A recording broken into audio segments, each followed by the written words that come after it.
Saya sih kontes di sini nih ya lumayan banyak menarik orang perhatian yang ingin mengikuti acara-acara tersebut. Tuh, kali ini motornya itu lebih lengkap, jauh lebih menarik daripada sebelum-sebelumnya.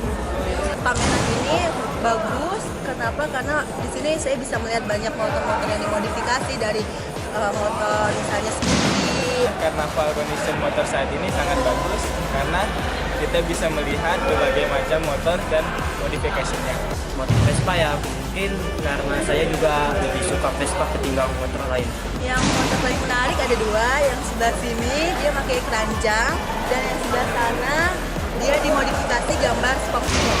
Paling menarik itu motor dari Astrea karena itu sangat unik dan sangat mewah.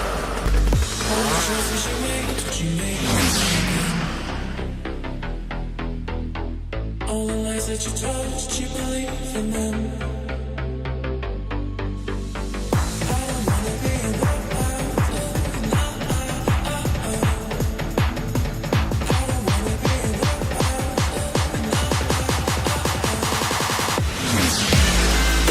Kalau yang tahun kemarin tuh kontesnya motor plus, kalau sekarang ke auto trend.